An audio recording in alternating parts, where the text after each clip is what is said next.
Quick Tip. I'm Jason Groh. With me today is Tom Monaco. How are you today, sir? Living the dream. Living the dream. So today we're going to talk about something that's very, very important that I've seen a couple of times. And Tom, I'm sure you probably maybe have seen this happen, or at least people, if not seen it happen, seen it in videos, or maybe had someone come to the verge of it, or where you even might think, gosh, I hope this person's going to make it through it.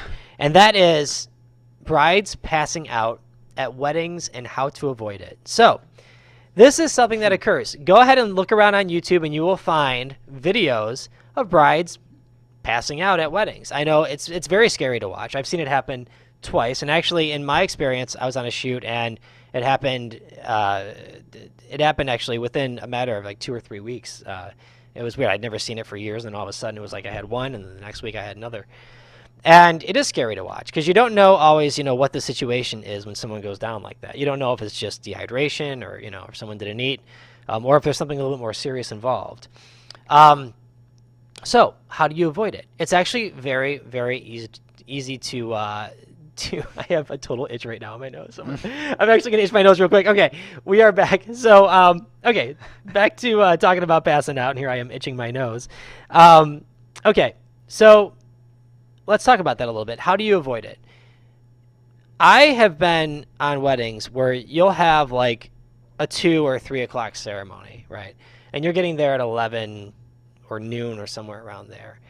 And the bride hasn't eaten. I mean, they're nervous. They've got a lot going on during the morning, and they just get wrapped up in the day. I mean, even in busy days that I've done that before. I haven't eaten until like 2 or 3 o'clock, and my blood pressure. I do it all the time. Or my blood sugar, rather, starts to go down, and then all of a sudden you get sluggish. Now, imagine if this is like the biggest day of your life. So the name of the game is to eat, and to make sure that you eat something. I mean, Tom, you've been on weddings where you've seen just like brides start getting jittery, or maybe just, I've never seen one pass out, but you got to put fuel in the tank, ladies. Yeah. I mean, you really do. I mean, and especially on a day like that. I mean, you're nervous. You are, or you might be nervous. Maybe you're not. But you might be nervous. You are just, Right. I mean, there's a lot going on. You got a lot of people there. So there's outside pressures, not only the wedding itself. Not only are you nervous maybe about standing up and doing the vows and all of that, but then you've got everything else going on. You've got everyone showing up. You've got all these events going on. And it's just one of those things where, your body is just not going to, you have to have, you got to be eating. So don't forget that. It is so important. And in both cases that I saw where the brides went down, it was exactly that. They didn't eat. One of them was diabetic. So she, it obviously affected her blood sugar quite a bit. The other one, just was like dehydrated and passed out. And then I saw one recently on a wedding, a couple weeks ago where, the bride, she was getting jittery. She was, starting to sweat a little bit. I asked I didn't want to say anything to the bride because I didn't really feel as though that was my place. But I pulled the bridesmaid aside and just said, look, I've done this a lot.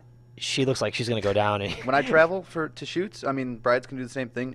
Cliff bars, I usually pack one of those, or like a granola bar, something that small can prevent you from passing out on a hot summer day. Yeah, absolutely. I mean, Cliff bars. I mean, when we're working, I mean, I've got to keep myself, I got to keep something in the tank, or else, Right. It does. I mean, you feel that even when you're working a wedding, that as the day goes on, you find yourself just completely draining. And it's funny whenever I hear, I do a consultation, and they're like, well, do you guys require food?